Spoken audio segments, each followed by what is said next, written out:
Bueno, buenos días. Gracias por la invitación, antes que nada. Soy el licenciado Alejandro Pérez, alias Coqui, del Servicio Nacional de Rehabilitación. Tengo algunas caras conocidas que han pasado por el servicio.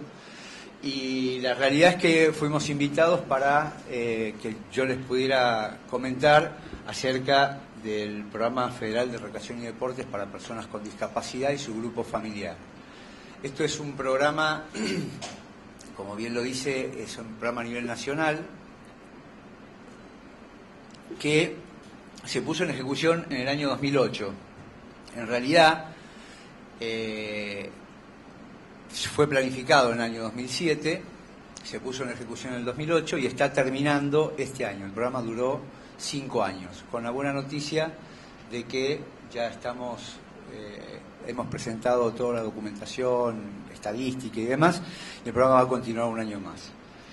El objetivo general, como lo dice la placa que ustedes tienen adelante, tiene que ver con fomentar la integración y la inclusión de las personas con discapacidad en la sociedad por medio de la recreación y el deporte.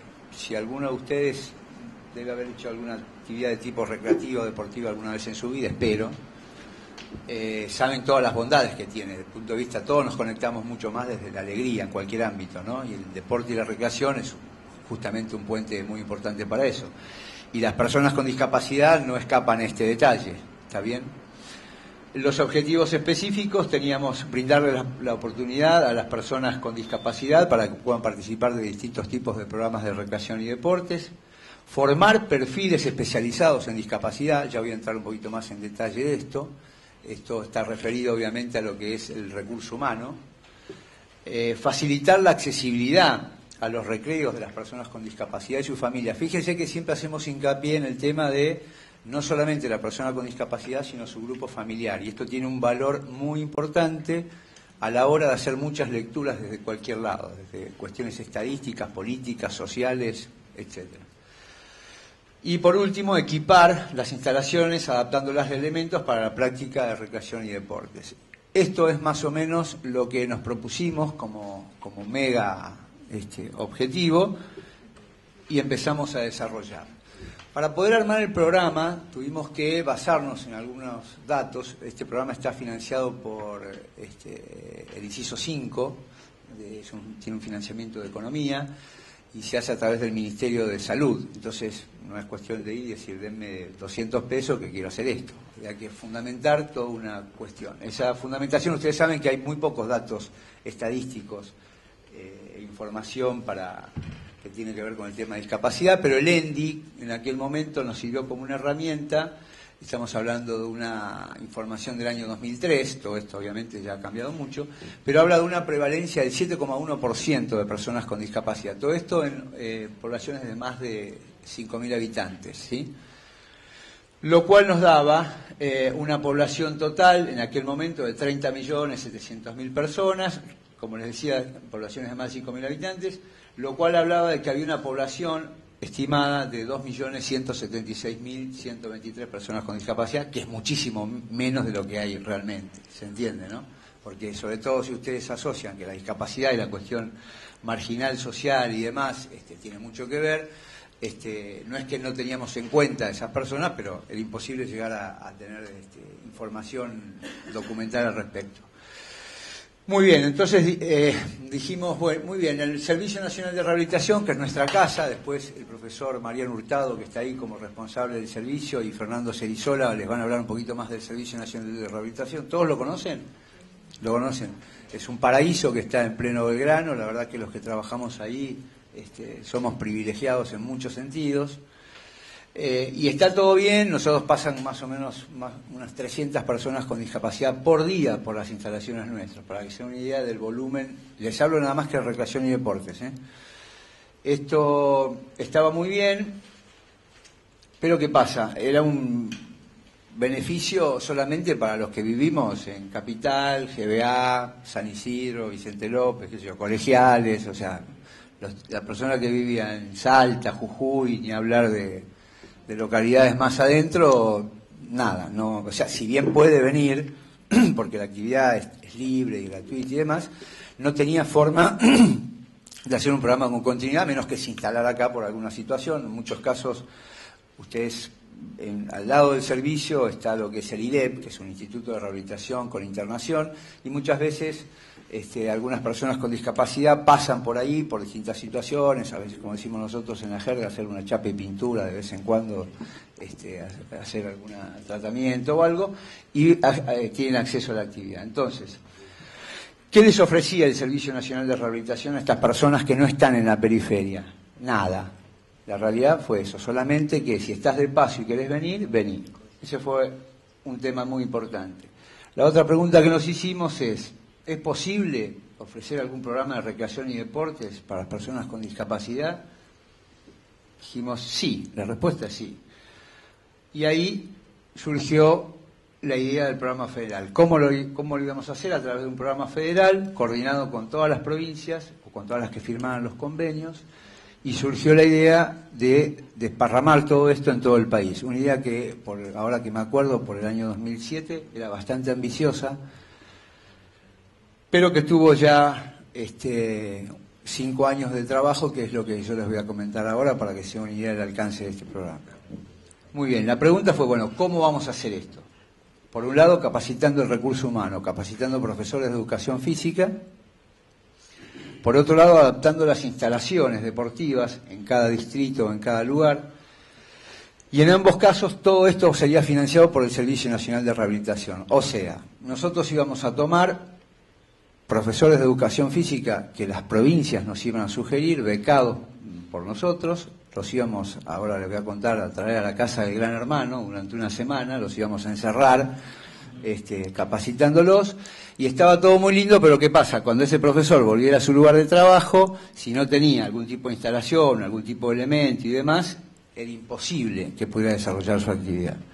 Así planeamos entonces la parte de la capacitación de los profesores de educación física. Voy a tomar agua porque tengo la boca seca.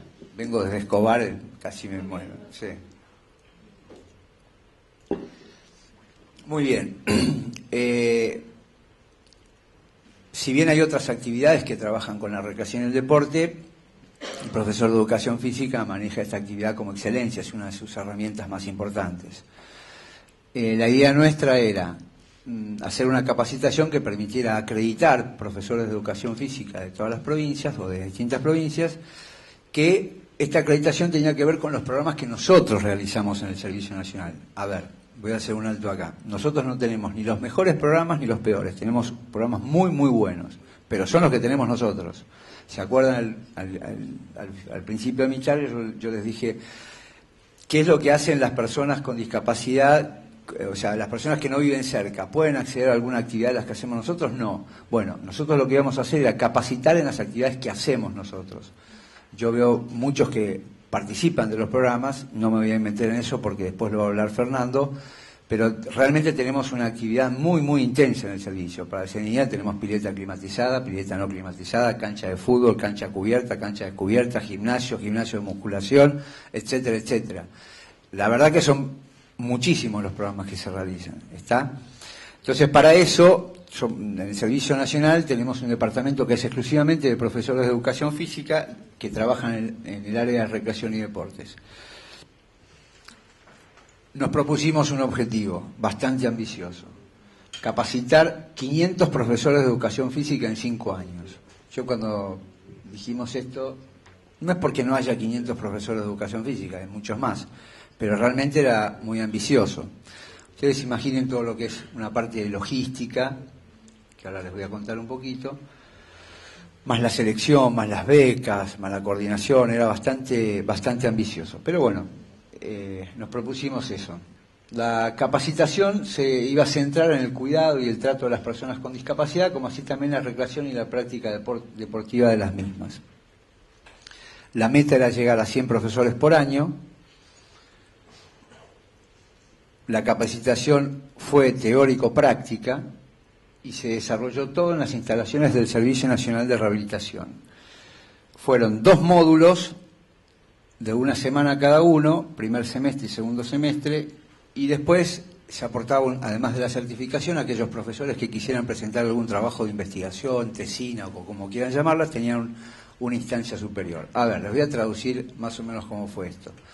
Nosotros firmamos un convenio con las provincias. Las provincias generalmente son áreas de salud o ministerios de desarrollo social, y hacemos mucho hincapié en que esos ministerios o esas áreas articulen tanto con educación como con salud como con desarrollo social, porque son justamente todas las áreas que a nosotros nos interesa enfocar la actividad de recreación y deportes.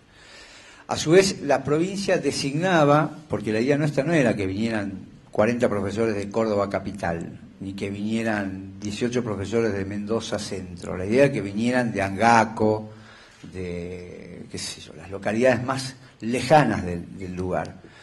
Yo he estado desde La Quiaca hasta Tierra del Fuego, y la verdad que es una alegría. He descubierto un montón de localidades pequeñas donde hay a lo mejor 40, 50 personas con discapacidad, que no tenían nada hasta ese momento. Entonces ahí lo que dijimos fue, no nos manden profesores de educación física que estén en las grandes urbes, manden algo, armemos una estrategia de trabajo, pero lo que nos interesa más que nada son los profesores que están alejados, que a veces tampoco tienen mucha posibilidad de capacitación también. ¿Por qué los centramos exclusivamente con profesores? Inicialmente los centramos exclusivamente con profesores de educación física por la temática, pero después dejamos abierta la posibilidad. Ustedes deben conocer muchos idóneos o muchos amantes locos de esta cosa que tienen años y años de experiencia, que no son profesionales a lo mejor, pero bueno, dejamos la puerta abierta, con lo cual algún voluntario, algún idóneo especialista, loco, esos tipos que llevan adelante en los pueblos todo y que van al chapista y arreglan la silla de rueda y que son realmente muy importantes en esta temática, no los dejamos de lado. Les dimos la posibilidad. También se incorporaron inclusive médicos, terapistas ocupacionales, de acá debe haber alguna terapista ocupacional, kinesiólogos también se incorporaron, y fue muy enriquecedor para el programa porque pudimos articular desde varias áreas. Los aportes han sido interesantes. Entonces la provincia designaba a los becados, nos mandaba la nómina, y nosotros, desde el Servicio Nacional, financiábamos absolutamente todo. O sea, lo sacábamos de su pueblo, lo traíamos al Servicio Nacional de Rehabilitación, lo teníamos una semana en el primer semestre, una semana en el segundo semestre, y después lo devolvíamos a la provincia. ¿Por qué lo hicimos en el Servicio Nacional de Rehabilitación y no fuimos a las provincias? Como la capacitación fue teórico-práctica, la idea era que la capacitación en sí estaba armada con un marco teórico. Inmediatamente después que venían lo teórico iban y se metían en la práctica. Por ejemplo, venía un médico fisiatra y hablaba sobre lesión medular traumática y daba toda una explicación desde el punto de vista de lo que es la medicina, cómo se provoca el trauma, lesiones, secuelas, bla, bla, bla, bla, bla. El profesor tomaba esa capacitación y ese mismo día estaba en contacto en alguna actividad deportiva con personas con lesión medular traumática. O sea, ahí se acababa toda la sanata de que uno cuenta, el libro, y hoy por hoy agarramos Google, entramos, ponemos cualquier palabra, aprendemos de memoria todo, ¿está bien? Pero la práctica es totalmente distinta. Entonces, eso era el valor, creo que además lo destacaron los profesores, el valor más importante, porque uno hablaba de sí, porque determinadas patologías no tienen control de esfínteres, que es cierto. Y después se encontraban en la pileta viendo esa patología que no tienen control de esfínteres. ¿Se entiende? No es lo mismo hablar de lo que es la caca a ver la caca. ¿Se entiende? Yo para hablar en castellano que lo entendamos todos. No es lo mismo saber que un chico con mielomeningocele tiene pañales o necesita una sonda a estar metido con un chico y ver cómo se pone la sonda y cómo se cambia el pañal. Entonces eso fue un valor muy importante que le dio la posibilidad de tenerlos a todos en el Servicio Nacional. Así, con todas las patologías. Nosotros trabajamos con todas las patologías, mentales, motoras, viscerales, sensoriales. Lo único que no trabajamos es con algunas patologías, sí, pero no me sale el término genérico. Viscerales. O sea, dejamos de lado, dentro de viscerales no trabajamos con cardiopatías porque requiere una complejidad que no la tenemos nosotros en el servicio. Algún día se verá. Bueno, entonces, se seleccionaba a los profesores de educación física, los traíamos a Buenos Aires, en Buenos Aires los metíamos en la casa de Gran Hermano porque arrancaban a las 8 de la mañana y terminaban a las 11 de la noche, trabajando a full, teórico-práctico, durante 2 semanas, y después se volvían a su lugar de origen. La verdad que ya les voy a mostrar algunos números de cómo terminó esto, pero fue muy enriquecedor, sobre todo porque algunos han escuchado hablar de RBC, Rehabilitación Basada en la Comunidad. Hay muchos profesores que trabajan en el interior, muchas personas que trabajan en el interior, que hacen RBC.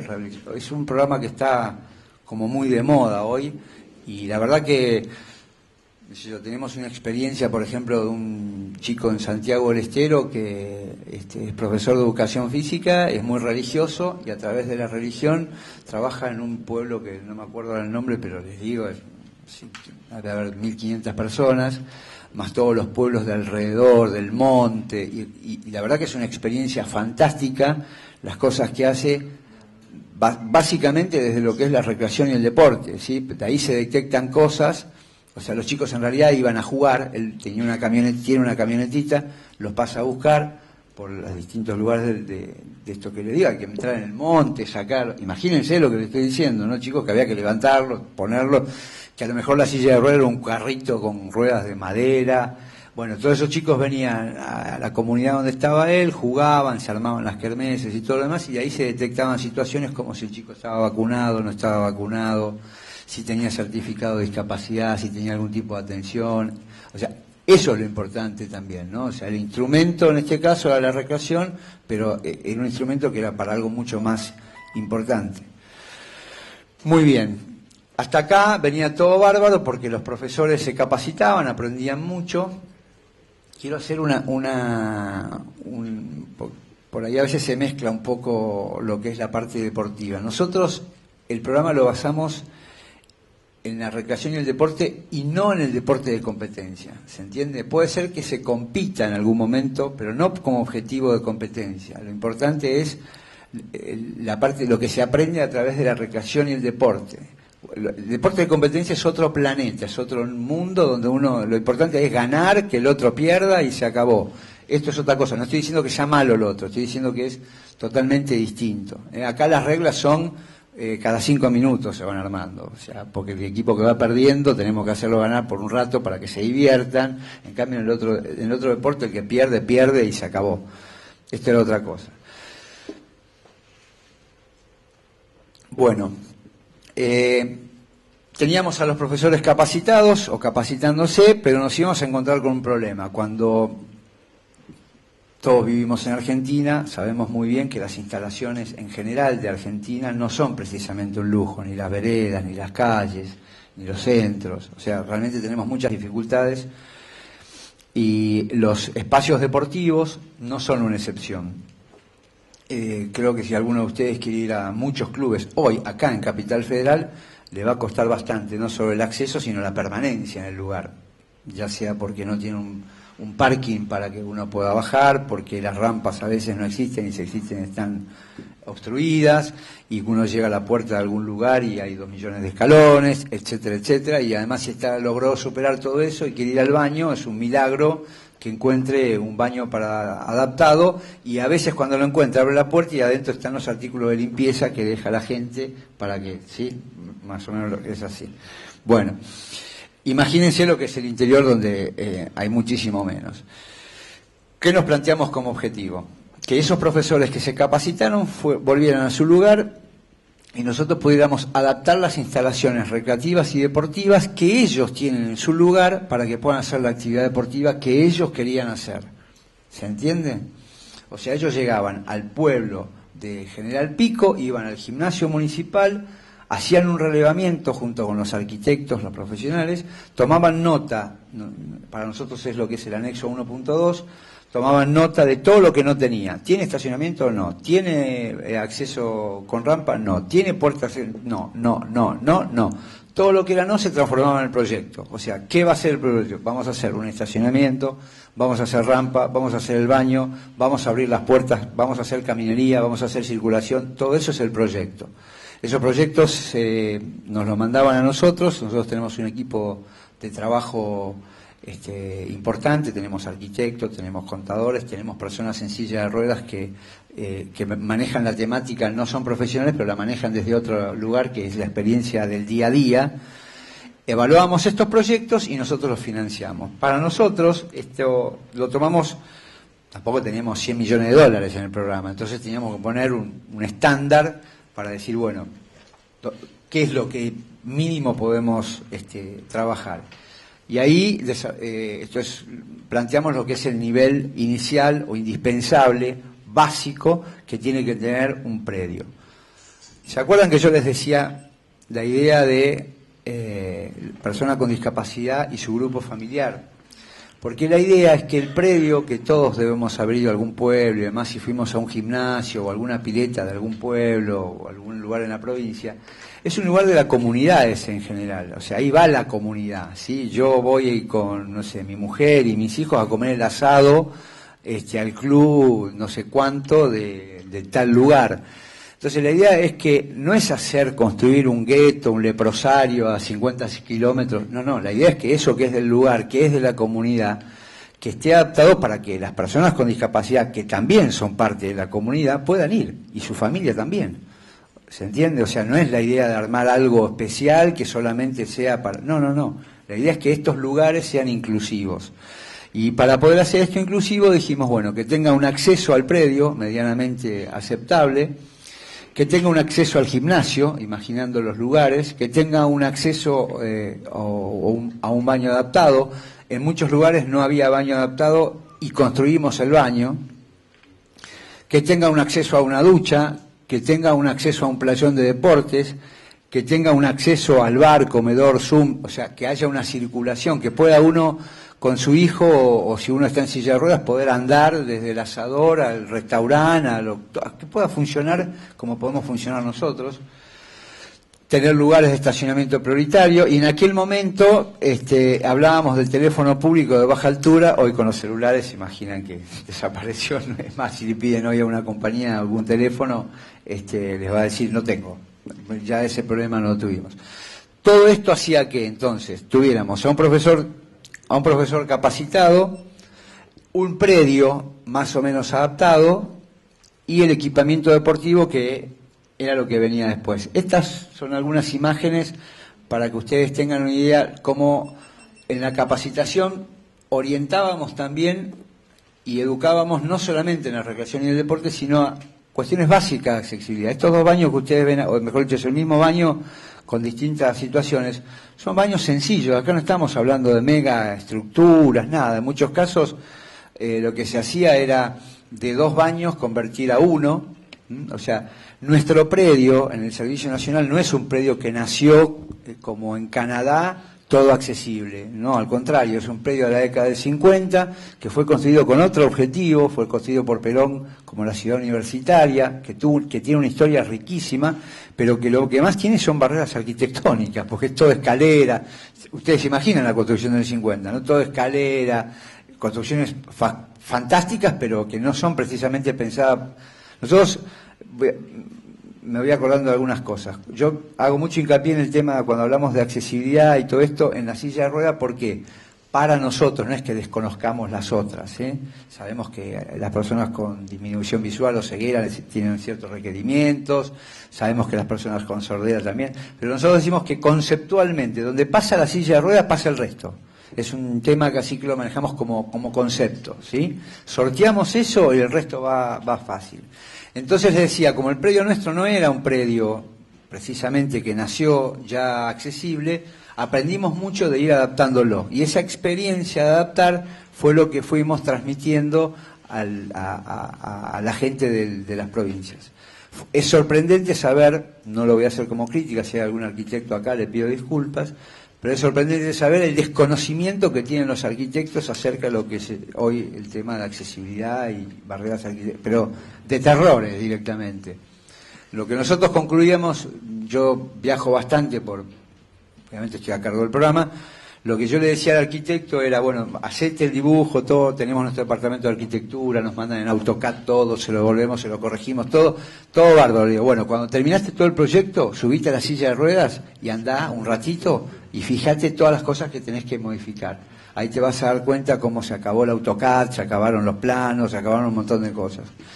Y lo que es cierto también, y esto no lo digo peyorativamente, le decíamos, cuando armes todo, buscate a alguien que esté en silla de ruedas, que esté al lado tuyo, y andá con los que más saben son ellos, desde ese lugar. Vos después lo tenés que traducir a cuestiones técnicas, específicas. Yo no voy a pensar que una persona por estar en silla de ruedas puede diagramar una rampa desde el punto de vista estructural y demás, a menos que haya estudiado para hacerlo, obviamente. Pero sí sabe de un montón de cosas de la práctica que le pueden aportar mucho. Y acá se trata de eso, de optimizar los recursos. Acá tenemos un baño, en un baño preexistente también. Esta es nuestra pileta. Nuestra pileta, como les decía, no es una pileta que fue pensada para las personas con discapacidad, sin embargo, con una escalera que fue diseñada por nosotros de acero inoxidable para que dure mucho, etcétera, etcétera. Con esto se sorteaba un obstáculo muy importante que tiene que ver que las personas con hemiplegia, por ejemplo, puedan subir o bajar, las personas con movilidad reducida puedan subir o bajar por escaleras.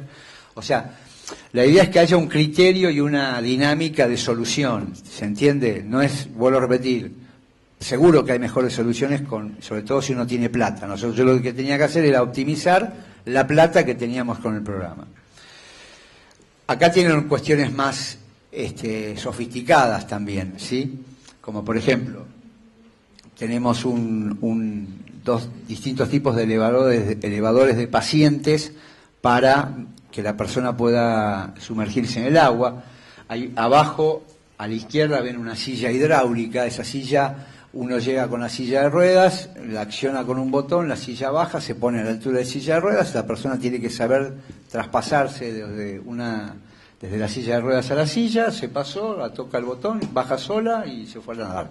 Y cuando quiere salir, toca el botón, la silla baja, sube y es bárbaro. Esto lo tenemos nosotros, esta pileta es la pileta nuestra climatizada. Arriba tenemos algo más casero y más criollo, que es ese pistón que ustedes ven, arriba de la silla blanca, que es para cuando tenemos personas con mucho peso o movilidad muy, muy reducida. Eso se coloca un arnés tipo un chiripá en la silla de ruedas, se lo cuelga y se lo pasa como si estuviéramos pasando las vacas, ¿vieron ahí en los mataderos? Se lo pasa y se lo baja. Lo que voy con esto es que las dos tienen la misma función. Una vale muchos dólares y la otra la hace el herrero que tenemos el taller mecánico a la vuelta de casa. Entonces, eso es lo que encontremos ese tipo de soluciones.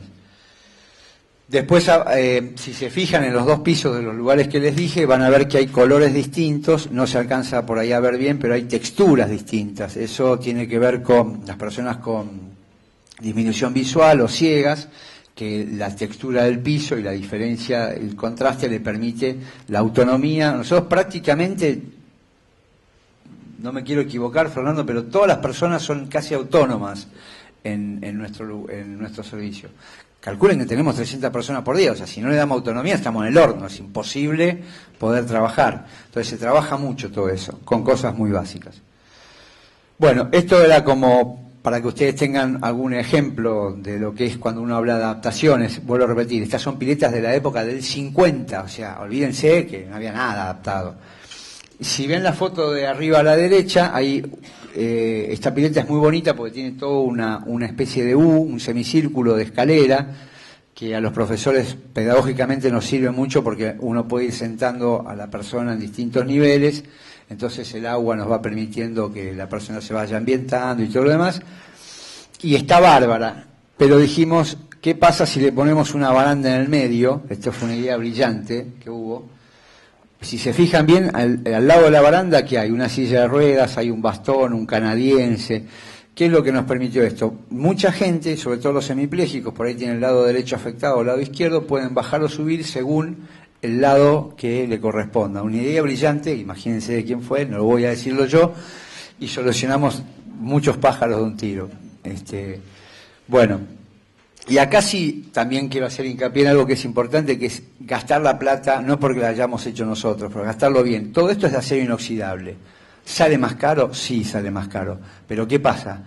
Esto, acá hay cloro, vapores de cloro, que si yo pongo un caño cualquiera, en 6 meses me están insultando en todos los idiomas porque se corroe todo y se destruye. Entonces, ahí sí está la optimización del recurso. Bueno, gastemos sí en algo que nos permita solidez, durabilidad, etcétera, etcétera. Bueno, esto era más o menos para que tengan una idea de los niveles de accesibilidad. No puedo dejar de comentarle algunos números porque son nuestra alegría. Este cuadro se lo voy a pasar. Pero miren esto qué interesante. Durante todo este periodo nosotros firmamos con 20 provincias. ¿Sí? Hay 4 provincias, las provincias que no firmaron fueron Provincia de Buenos Aires, Capital Federal, San Luis y Santa Cruz. Son las únicas que no están incluidas en el programa. Cada uno tiene un porqué. Básicamente, Capital Federal, que les dije al principio, y están a 50 metros, o sea que vamos a firmar para capacitar profesores de Capital Federal que pueden ir en auto hasta, entonces no tiene sentido. Provincia de Buenos Aires es toda una complejidad que prácticamente es hacer el programa de nuevo. O sea, es la cantidad de gente y la heterogeneidad y imagínense lo que es, las distancias, es muy compleja la provincia de Buenos Aires, con lo cual lo que decidimos hacer, que es, yo les dije que el programa continúa, el año que viene lo que vamos a hacer es firmar directamente convenios con municipios de la provincia y no o sea, no es lo mismo capacitar gente de San Isidro o de Vicente López, hablo por cercanía y por un tema cultural y demás, que irnos a lo mejor a un pueblo del interior de la provincia de Buenos Aires del tercer cordón. O sea, es totalmente distinto y nuestro programa apunta a eso, no apunta al primer cordón. Capacitamos, ¿se acuerdan cuál era el número que decíamos que íbamos a llegar? 500, capacitamos 462, nos fallaron porque no vinieron a la segunda capacitación. No, bueno, estuvimos bastante cerca del objetivo. Tenemos 184 localidades con el programa funcionando, 131 proyectos, 60 proyectos aprobados, 14 en trámite y proyectos en ejecución 19. Y todo esto, fíjense con cuánta plata lo hicimos. No es un gran número. Si ustedes hacen el famoso cálculo que hacen los economistas, que es costo-beneficio, creo que es un número más que aceptable. Esto son radiografías para que ustedes tomen una dimensión de lo que es la penetración del programa. Cuando ven rojo, esto es dinámico, no lo pudimos, yo la semana pasada estuve afuera, hay que actualizarlo. Donde ven rojo y azul es que hay, además de profesores, hay un programa y una instalación adaptada. También se armaron estrategias de esto, o sea, por ejemplo, si teníamos un lugar cercano, no íbamos a trabajar en 2 proyectos, íbamos a potenciar uno para que se armara toda la red. Pero esta radiografía es interesante. Fíjense, Catamarca y Tucumán. Toda la parte que no ven tocada de Catamarca es porque es prácticamente impenetrable, zona minera y demás. Fíjense Jujuy, Salta, Mendoza, Chaco, Misiones, Corrientes, Tierra del Fuego, Ushuaia. La otra vez estábamos inaugurando con el arquitecto Racilla en La Quiaca una adaptación en una pileta climatizada. Suena el celular y lo atiende Gustavo, me dice, es para vos. ¿Quién es?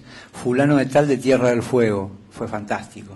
O sea, estábamos en La Quiaca y nos estaban llamando de Tierra del Fuego justamente por un tema de un proyecto. Sí. Hay historias que son todas localidades con proyectos. Es por un tema de la inclemencia. Viste que en Tucumán, en Catamarca, sí, hay de las 7, no sé cuántas provincias, había 2. Sí, Ushuaia básicamente tiene 3 localidades, que es Río Grande, Tolwyn y Ushuaia. Nosotros, sí, la ventaja que tiene Ushuaia es que está muy adaptada. Ushuaia nació, va adaptada. Ahí lo que hicimos fue equipamiento. Pero ¿por qué en todas, en referencia, ahí hay 5 y en Tucumán había 2, por ejemplo? Es por un tema de capacidad. Tucumán presentó 2 proyectos nada más. Nosotros respondemos, o sea, la provincia es la que tiene la libertad de presentar la cantidad de proyectos. Nosotros no es que, a ver, cuando el profesor se capacita y vuelve a su lugar, pueden pasar muchas cosas, muchas, ¿sí? Porque yo estoy contando la parte bonita de todo esto porque les tengo que vender, pero hay profesores que llegan al lugar de origen y o sea, tuvimos en este periodo un cambio de gobierno, con lo cual hay muchos profesores o gente que está contratada, que cambió el que lo contrataba y se acabó. O sea, hay partes que son, no es todo rosas esto, obviamente, ya lo saben.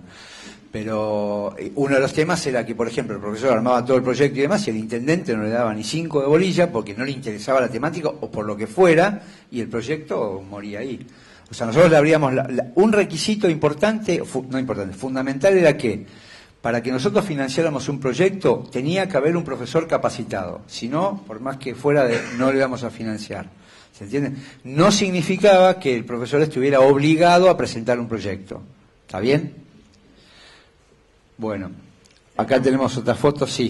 ¿Le puedo pedir algo? Sí. Isabel Ramírez de ASAERTA y de Refino Argentina. Cuando usted explica las filmenas, porque también hay personas, o sea, en mi caso, bueno, yo soy muy baja visión. Sí, te pido disculpas. Si puede decir lo que hay en las filmenas por una sencilla razón, porque también dentro de la baja visión y evidencia hay personas que tienen problemáticas motrices. Entonces, si puede ir indicando, aunque sí, sea, te pido disculpas, sí. Sí, no, por favor. Lo que estamos viendo, no, por favor.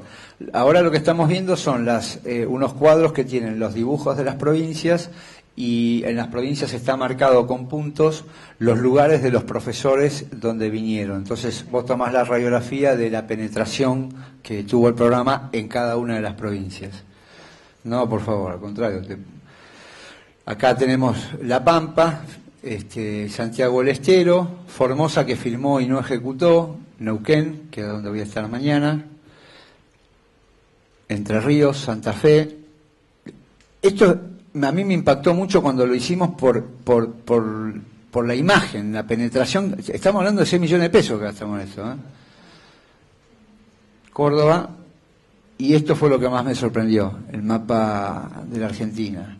Fíjense, en todos esos puntos el Servicio Nacional de Rehabilitación, a través de este programa, tiene y seguirá teniendo por algún tiempo más, porque hay mucho trabajo por hacer, algún tipo de penetración. ¿Se acuerdan lo que dijimos al principio de la charla?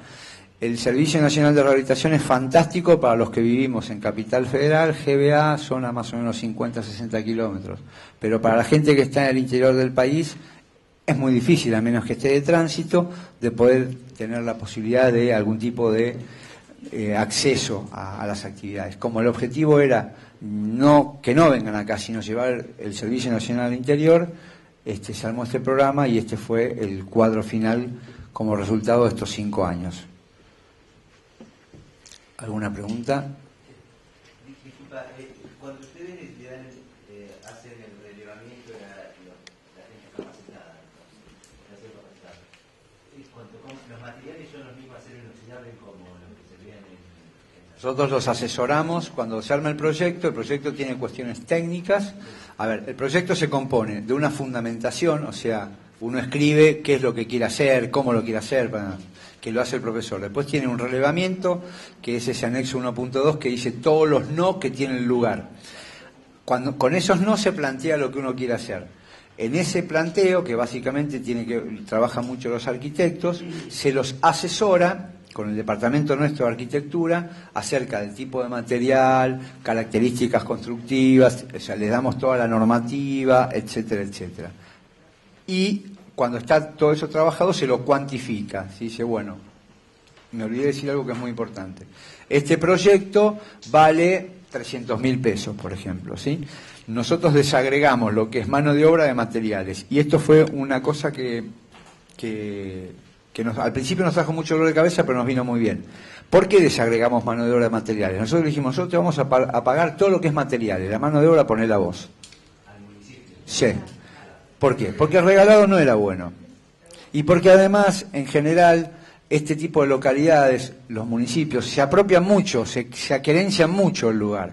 Y nosotros, la verdad es que este programa tendrá un tiempo y después se va a ir. O sea, en algún momento, yo trabajaré de otra cosa, qué sé yo. Pero el programa va a terminar, entonces el lugar no es del Servicio Nacional, el lugar es de la comunidad. Entonces, si la comunidad lo hizo, presuponemos que va a tener un valor agregado que si lo hubiéramos ido y haber hecho todos nosotros y financiado. Pero en cuanto al tema de materiales y demás, todo asesoramiento nuestro. Lo que no significa que después nos den bolilla, porque eso es otro tema, ¿no? Pero sí, hay todo un tema, porque es complejo, porque yo te dije, che, te di para que compres acero inoxidable. Bueno, sí, lo que pasa es que cuando vos me transferiste la plata, se desactualizó, no llegué, entonces lo hice de hierro. Bueno, esa es la diaria que... No, porque digo que me pareció fantástico lo que vos comentabas y que lo vimos, que sea un buen material, porque viste, a veces uno, acá en Argentina está acostumbrado a eso, hacer algo de un periodo y bueno, sí. el que viene atrás se arregle y me pareció fantástico que, por ejemplo, ahí en la entrevista que vos mostrabas, con ese material que vos sabés que te vas vos y el que viene no va a tener ese dolor de cabeza de... Sí, trabajamos con esa idea. Claro. En algunos casos se puede más y en otros menos. No sé si me quieren hacer alguna pregunta. ¿Cuánta cantidad de profesores capacitados? 496. Sí, la idea era 500 y 400. Estuvimos cerca. Sí. ¿Cómo se maneja el tema de esto para capacitar a los profesores? ¿Qué se hace bimestral, mensual? Cada provincia participa un año determinado. Por ejemplo, el año pasado firmamos con 4 provincias. Entonces, esas 4 provincias son las que trabajan con nosotros durante todo el año. Esos profesores vienen durante 2 semanas, primer semestre una y segundo semestre la segunda, vienen toda esa semana a la capacitación intensiva nuestra. Después de que termina esa capacitación, viene la etapa de los proyectos y después viene una etapa de devolución. Nosotros le preguntamos a los profesores qué dificultades, cómo estás trabajando, si no estás trabajando, por qué. Porque la idea es, os vuelvo a repetir, esto está muy lindo en el escritorio y demás. Después cuando uno sale a terreno hay cosas que cambian mucho. Por ejemplo, la continuidad del programa yo les dije que está ya aprobada para el año que viene. Una de las cosas que la experiencia nos indicó y que cambiamos, nosotros, el Servicio Nacional lo dirige la doctora Grisel Olivera Roulet, que es la directora del servicio. Grisel, la verdad que nos apoya mucho, sobre todo nos respeta mucho la diaria de la experiencia. O sea, no es una directora alocada que tiene sus cosas, obviamente, pero no es que dice, no, vamos a hacer esto y se acabó. Atiende bastante la práctica. Entonces lo que dijimos fue, como teníamos ese problema de los cargos políticos y todo lo demás, dijimos, bueno, los proyectos del año que viene no lo vamos a financiar a través de la provincia, vamos a correr un riesgo, vamos a hacerlo directamente con los municipios. ¿Por qué? Porque en la firma yo con el intendente del municipio le voy a decir, bueno, yo te voy a dar la plata, ¿sí? Pero vos me tenés que garantizar que el contrato del profesor está por un periodo X. ¿Se entiende? Que es mucho más que lo que nos pasa hoy. A lo mejor el tipo está o a lo mejor no. O sea, se trata de ir corrigiendo las dificultades que tuvimos. Sí. Con respecto a los profesores que estamos en Capital o en... Estás en el horno. No Se lo dije. No, lo que te ofrezco es que te acerques al servicio y puedas hacer pasantías. Hay muchos profesores que vienen después a través de Fernando, sí. Pero para la capacitación sí estás en el horno, realmente. La capacitación entonces ellos vienen de forma presencial esas 2 veces aquí. ¿Se prevé algo de hacer a distancia como un seguimiento, una contención? Sí, dentro del programa nosotros tenemos una etapa de relevamiento y de evaluación de lo que ellos trabajan.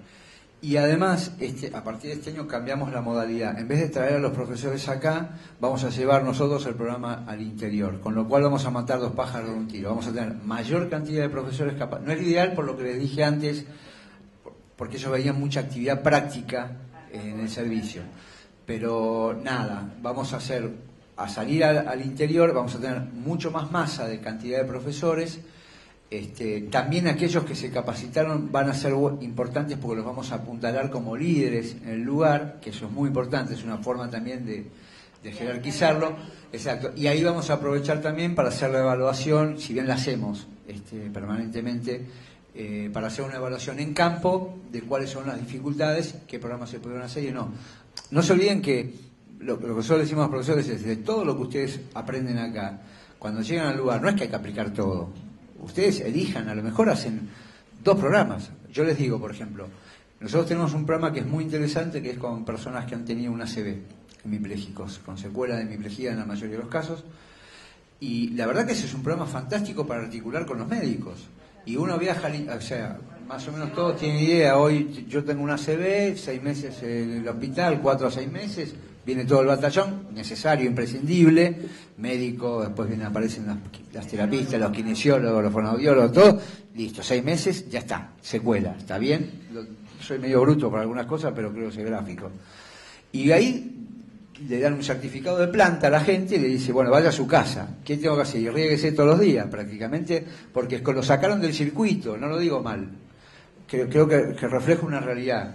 No hay culpables en esto, pero es real. O sea, que a lo mejor un tipo que estaba laburando, hoy se ve la línea roja baja cada vez más, antes eran problemas de 60, 70 años, ahora viene como trompada, 40 y viene como trompada. Entonces un tipo estaba en un ámbito laboral, con un tema familiar, con un tema, le pegaron una piña y lo dejaron mirando para otro lado. Nunca supo, tal vez seguramente había sido fumador, hipertenso, 2 millones de cosas, no importa. ¿Nosotros qué hacemos?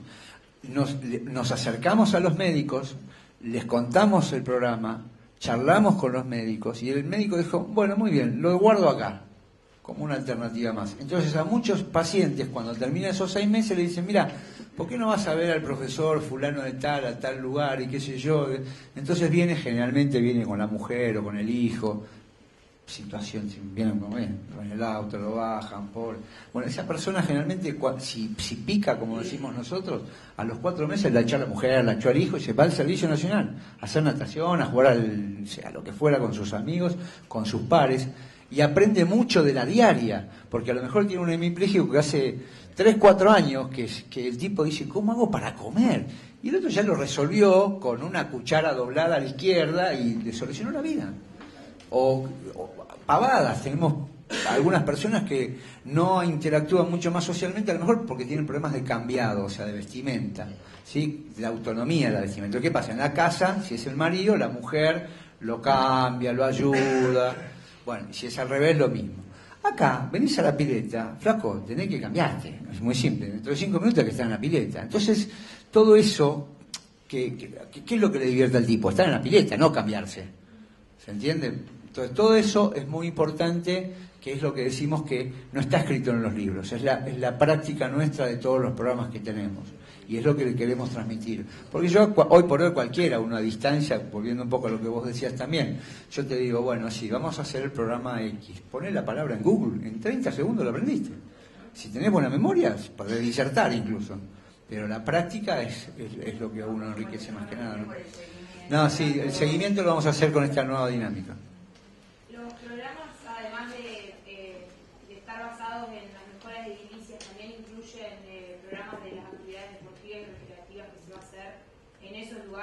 Sí, y equipamiento deportivo incluso también.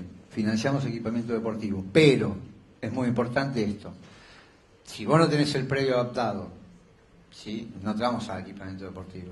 ¿Se entiende? O sea, tiene cierta coherencia. Ahora, por eso optimizamos mucho el recurso. O sea, vos vas a un lugar y decís, yo tengo un Zoom macanudo. ¿El Zoom tiene baño? No. Y tiene 3 escalones en la entrada. Muy bien. Pero yo quiero las pelotas, las bochas para jugar con los chicos con parálisis cerebral. No, vamos por parte. Pedí todo. Pedí sortear la escalera, te construimos el baño y además pedí las bochas. Pero no me pidas las bochas, todos vieron cómo juegan los chicos las bochas. No me pidas las bochas si no tenés un baño. O sea, y al tener la oportunidad de pedirlo además, ¿no? Porque, claro, por lo menos orientarlo hacia una idea. Yo creo que tenemos que pasar al break, pero si alguien tiene algo más para preguntar. Acá tienen no sé. Yo prefiero que hagamos el break. Bueno, muchas gracias por su atención.